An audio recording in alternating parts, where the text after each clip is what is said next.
Hello, everybody, and welcome to Tales from the Vault.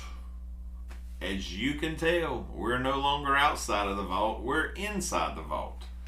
Why are we inside the vault, you ask? Well, two reasons. Number one, this is the most soundproof place I've ever been in my life. If a bomb goes off outside, I'll never hear it. It's got a 13,000-pound door on it, and when you seal it up, you're in the quietest, safest place in the world. Second reason.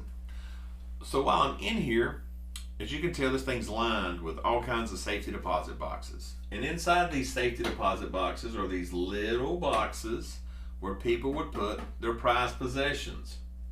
Could be the wheel for the family, could be great-great-grandfather's watch, could be a new Rolex, documents, whatever it is, deeds that you decided was your prized possession. This is where you'd put it for safekeeping. I am a history buff. I love history. I don't love the broad history. I like the little details, the little nuggets about history that, few people know that little section of that story. That's kind of always been my thing.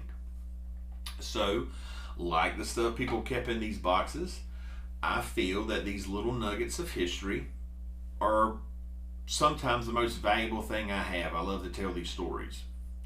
So I tell myself, you should do these stories, Glenn, from inside the vault and release your treasure out into the world. And that's what I'm trying to do here. Most of these stories are going to have a theme. Today's theme is people that lives get intertwined in a way you never expect, and it all revolves around a lady that has done so much for our world we do not even know it, and she never got recognition for the amazing things she did. So with that, we're going to start this story. This story has two people in it. We've got Eva and we've got Melvin. Eva at one time was considered the most beautiful woman in the world. Melvin, born in Brooklyn, not so much. Never been accused of being a looker, old Melvin. But Melvin was smart. He was very smart. He actually went to get a psychology degree from a Brooklyn college, and as life would have it, while he's about to finish his degree, World War II breaks out. Melvin is wrapped up in the draft, and now he's sent off to the Army. Never finished his psychology degree. When he's doing his entrance exam for the Army, his test scores are just unreal. They actually put Melvin in a combat engineering battalion. So right off the bat, you would think somebody as smart as Melvin would have a job of, planning or strategic stuff, or maybe logistics, maybe making sure everybody gets there at the right time. Nope. Melvin has one of the most dangerous assignments in World War II. As a combat battalion engineer, they would go into places before the Allied forces, which would be the United States, Britain, the good guys as we know it. They would go to places before all of the good guys would show up, and they would sweep for mines, blow up bridges to keep the enemy from advancing fast while we were getting ready to do our battles. And with that, Melvin and his crew would probably see some of the most horrific things in the war. Melvin is Jewish. As he is walking around and doing things for his orders, he would see people starving. He's Jewish, those people are Jewish, and Melvin starts to realize what's really going on.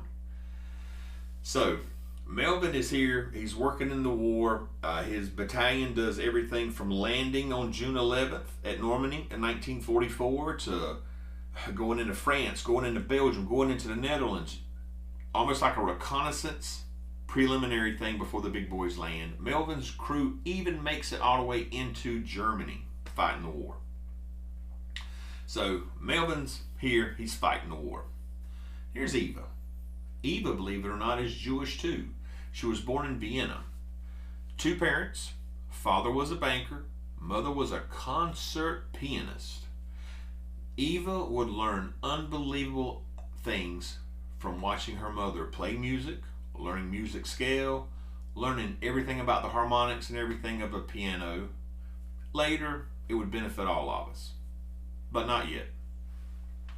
Eva grows up. She's absolutely gorgeous.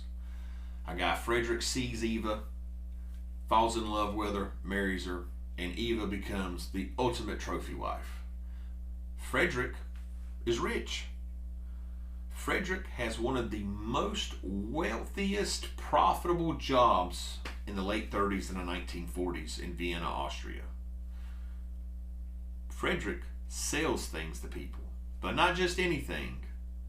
Frederick is a munitions dealer. He sells bombs, he sells guns, he sells bullets, he sells weaponry to the highest bidder, and he just happens to be close to two of the best purchasers in Europe. He's next to Russia with Mussolini, and of course, he's close to Adolf.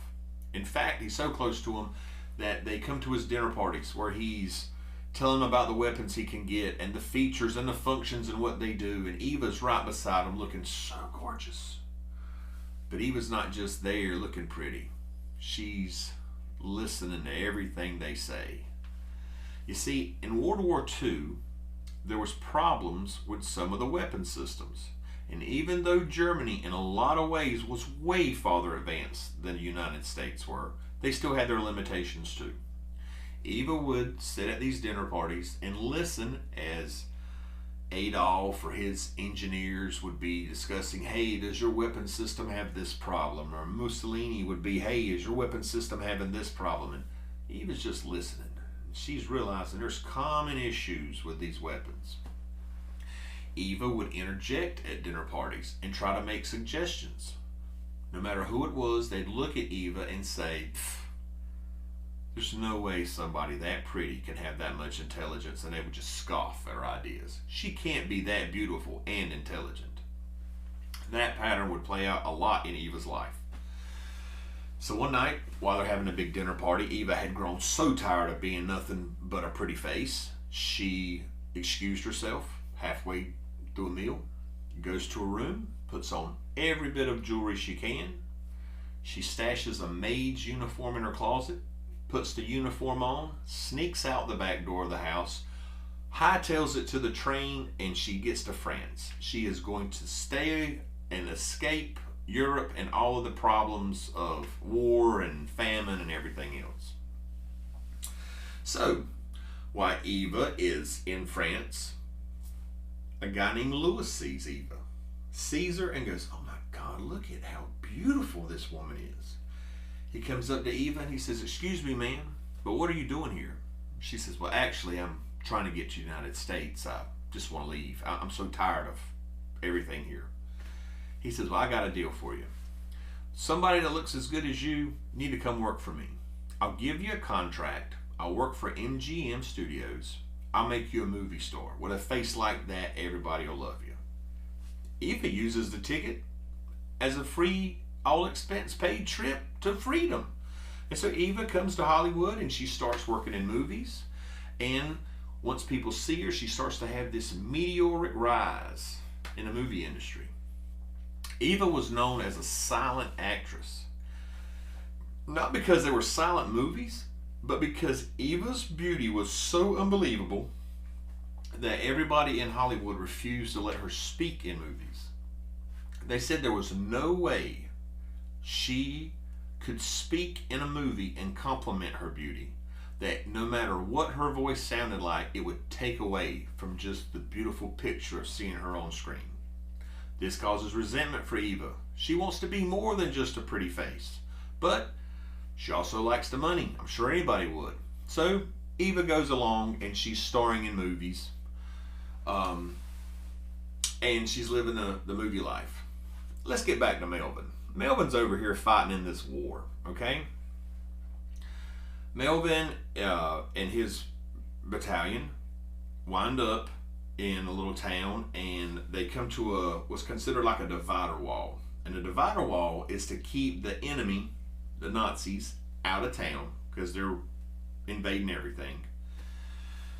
But reconnaissance and intelligence has said that they expect the Fuhrer to be at the divider wall the next morning, and they feel confident a fight would ensue.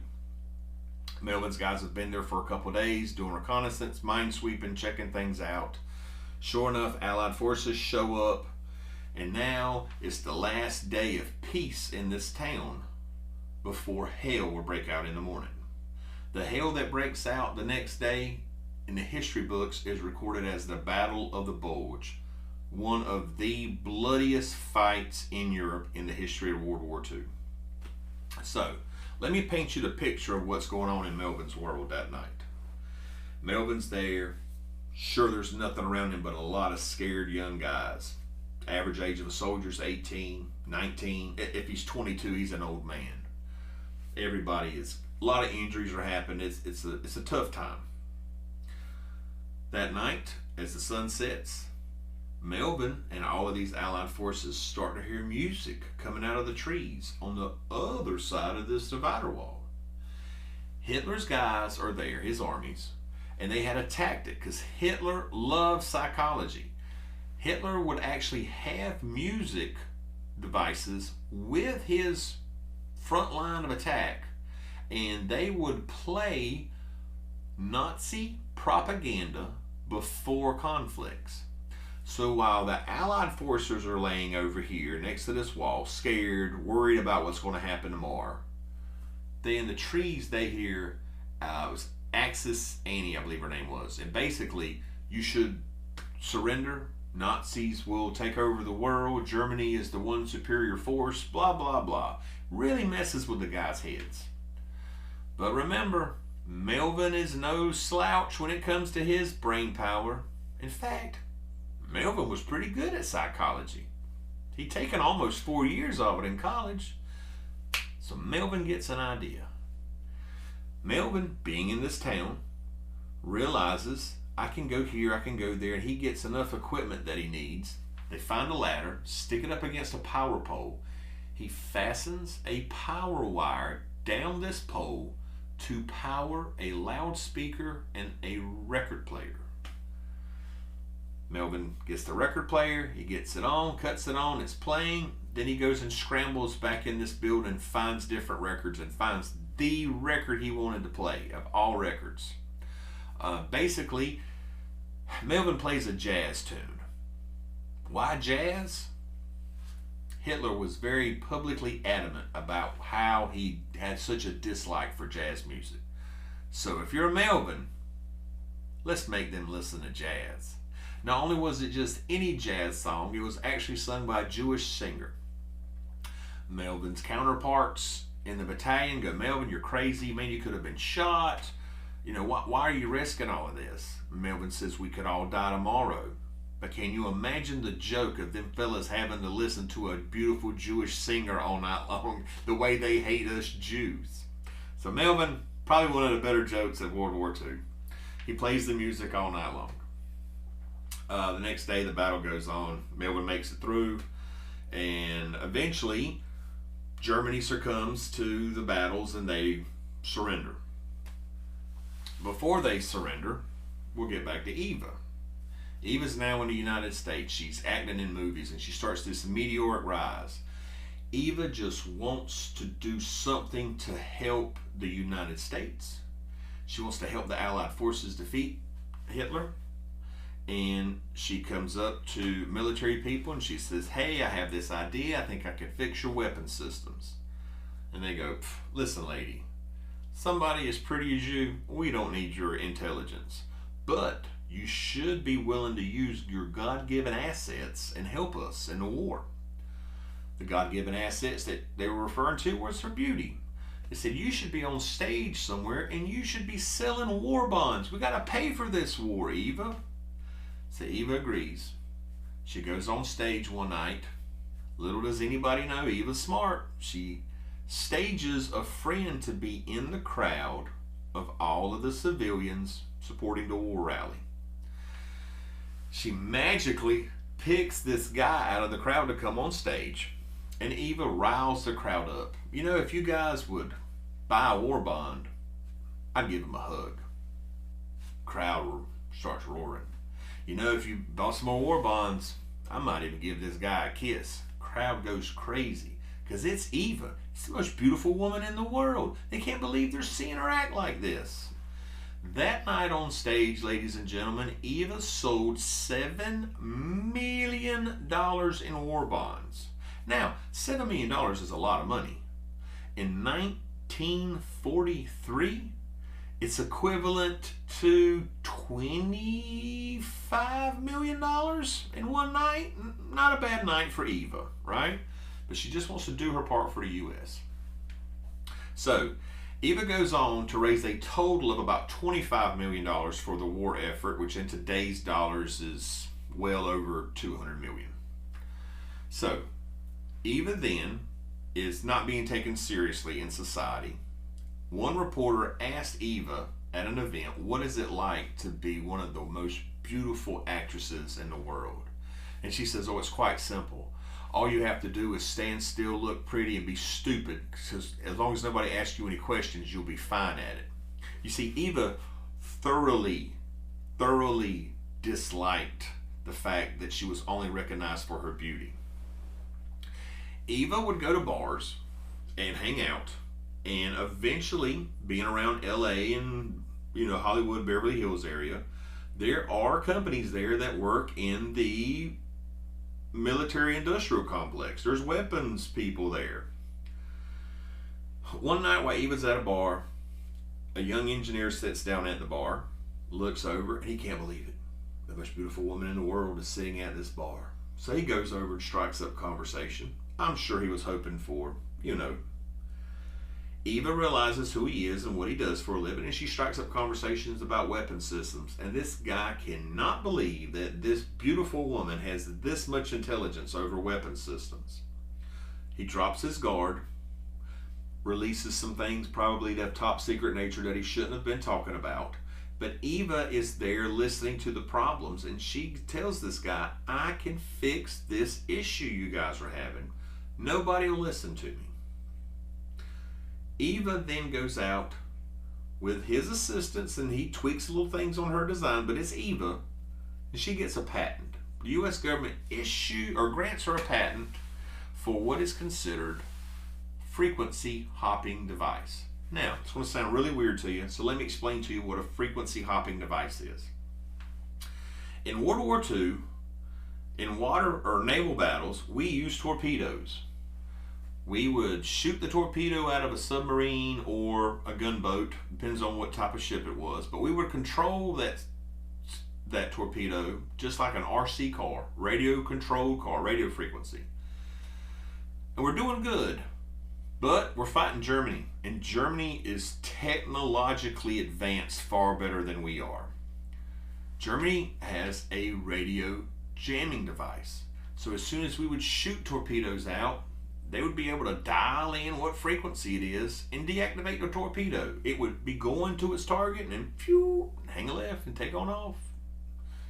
Then, the Fuhrer or Nazis, Axis of Powers, they don't get no damage, and we're losing a war. Eva comes up with a system that would allow the radio frequency to constantly change. Okay? So from the ship or the submarine shooting it, it's constantly changing frequencies. Every second, a new frequency, a new frequency. Picture your radio going 94.7, 95.7, 96.7, 99.9, 101.1, 101.5. Whatever you've got to do, it's changing to keep in that torpedo. German would still have radio frequency jamming devices, but it would only work on one frequency. And by the time it figured out which frequency it is, Eva's device would have it 3 or 4 frequencies ahead of the game. So, bam! They've defeated one of their biggest issues with weapon systems. Eva takes the patent, goes to the U.S. military and says, here, I want to do my part to help you. Here is a patent, free of charge, you owe me nothing. This will save lives. The U.S. military first thinks that, okay, Eva must be a double agent. Nobody that pretty can come up with this. They go through the paperwork and realize Eva really is the patent holder on it, and the U.S. military starts working on it in a weapon system. Unfortunately, Eva's device or Eva's invention did not come quick enough to really change anything about World War II. It didn't lead to the defeat of Hitler. They couldn't really enact her technology into the torpedo systems before the war was over. But the U.S. did use it, and they perfected it, and it was a vital tool used in another period of history known as the Cuban Missile Crisis. So in a way, Eva led to possibly helping us avoid World War III. So kudos, Eva. That's one thing you did. Now, let's get back to old Melvin, okay? Melvin, the war's over. Melvin loves entertaining. He realizes he's got a flair for joking, and people really like the guy, so he actually gets put in charge of entertainment for certain divisions of the Army, and he comes back home when he's decommissioned, or he's discharged, and his mom's like, Melvin, you've got to go do this. I want you to be a doctor. You need to finish your psychology degree. And he says, no problem, Ma. I'll do it. And she says, well, tomorrow morning I've got a taxi going to be here at 9 a.m. to take you back to school. Melvin gets in a taxi, bribes the guy to take him to the Catskill Mountains instead of college. He doesn't want nothing to do with college. He wants to be an entertainer, and he convinces the taxi guy to take him to Catskills, where he tries his hand in stand-up comedy, writing jokes, anything he can do to be in the entertainment world. Melvin starts his little pathway through comedy. Eva, on the other hand, by 1950, she stars in the highest grossing film of 1950, Samson and Delilah. Wins 2 Academy Awards, but that's pretty well much the peak of Eva in the movie business. It's kind of a slow, gradual downhill grind after that. Eva didn't like the movies anyway. She really liked inventing and tinkering with her hands and using her brain. While she's still famous and still beautiful, she becomes girlfriend to a guy named Howard Hughes. Howard Hughes, if you don't know who that is, I suggest you to watch The Aviator with Leo DiCaprio. He had his issues, but he did a lot to help us too, from a design standpoint of weapons and military aircraft. Howard dates her and realizes how smart she is, and he's like, Eva, as intelligent as you are, I need you to help me. I need you to help me make these planes faster. Help me make these planes more aerodynamic. Eva would study birds, hawks, eagles, sparrows.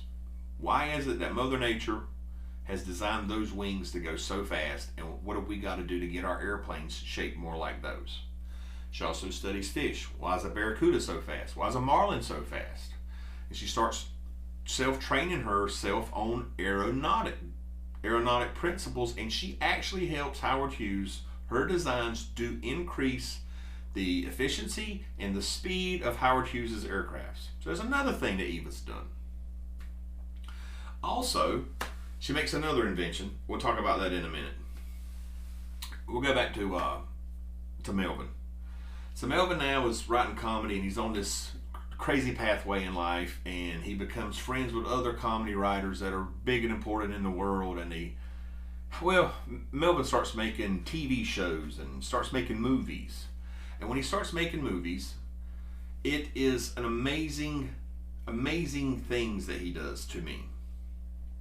I can go through Melvin's complete crazy list of movies, but to keep this short and sweet, Melvin makes a movie that I think never has gotten its just due.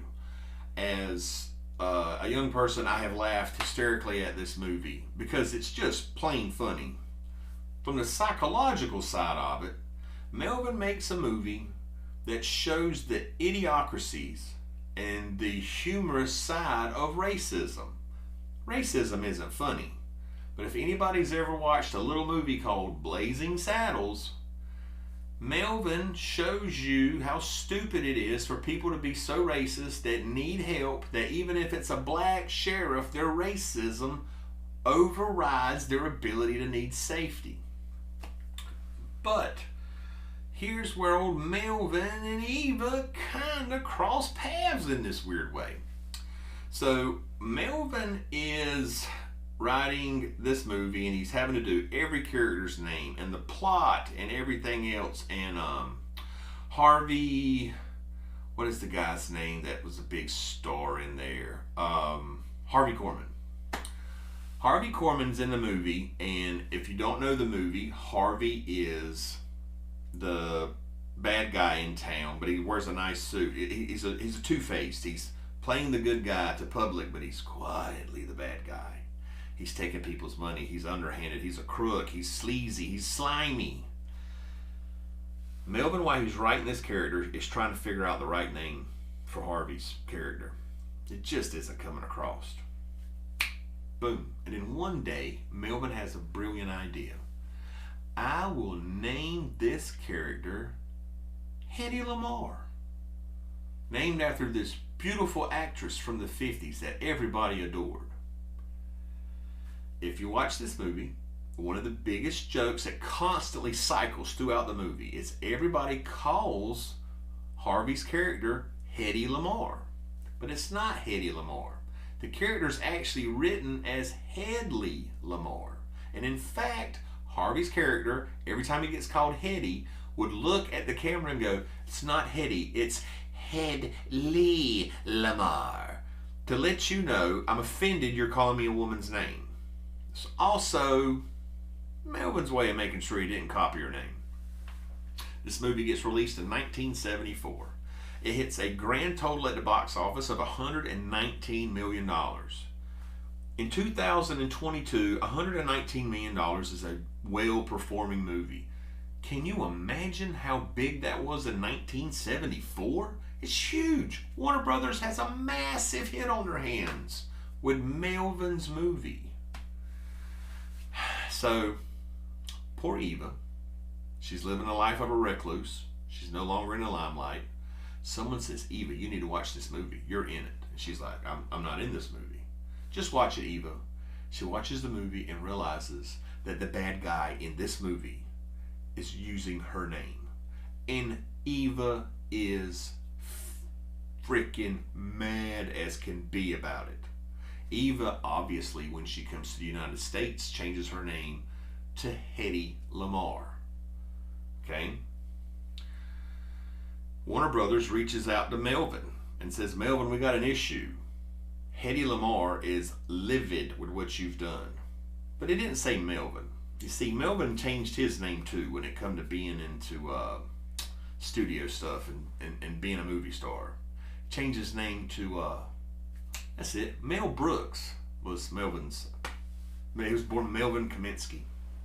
So, Mel Brooks says, hey, don't do nothing to Hedy. And they go, no, we're going to sue her back. Your character's in this time frame. She's under an assumed name of the 50s. We know legally she can't sue us. And he says, don't sue the woman. She's done a lot for movies. She's probably a reason you guys have had so much success. Just offer to pay her. As long as it's within reason, give the woman the money. Warner Brothers and Hedy come to an agreement and they make a settlement and the movie goes on. Now, we'll never know how much the settlement was because that's not public. But in a weird sort of way, Mel Brooks figured out a way to pay Hedy Lamarr for her achievements. And not movie achievements. Mel Brooks actually knew what Hedy Lamarr had really done and what she had done because he fought against Nazis too. She fought against Nazis in her own way. On a side note, Hedy Lamarr not only invented a thing called frequency hopping that has a U.S. patent, she also helped Howard Hughes with aircraft, making things more faster, more fuel efficient. She also worked on something that we see every day and we don't even realize why the stoplight is red, yellow, green. If Hedy was here, we could ask her because Hedy invented that. She decided that was the proper way. They work in this sequence and that's how we would interpret it best as a driver. So there's another thing Hedy did for us. Now, to wrap this up in a nice little bow for you, if you wonder what frequency hopping really is, it's just a weapons system, right? It's just something that the government used to be able to kill people. Not really. When you have that cell phone in your pocket that you use, guess how it operates? it operates under a design of frequency hopping. If you're watching this on YouTube and you're watching your cell phone, you're probably tied into this system called Wi-Fi. Guess what? Wi-Fi can't exist if it's not for Hetty's designs. It's literally based on Hetty's frequency hopping design. And if you're still watching this on your phone, maybe you're exercising at the gym and you got those earbuds in. Yeah, those earbuds work on a thing called Bluetooth, and Bluetooth is a technology that is based on the ability to constantly change signals so no one can break into your signal, so you can privately hear what you need to hear from your device in private. So I would just like to personally say, can you imagine one person having so much of an impact on society and the world and never getting their just due for it? But kudos to you, Melvin, or Mel Brooks. You got her some payoff for it. And if you've never watched a Mel Brooks movie, take your time and do it. The man's comedy is just unbelievable. We live in a lucky time frame to have people like that as artists that we can watch. This has been Tales from the Vault. I appreciate you listening. Don't forget to hit the like button, hit the subscribe button, and that's it, guys. Appreciate you.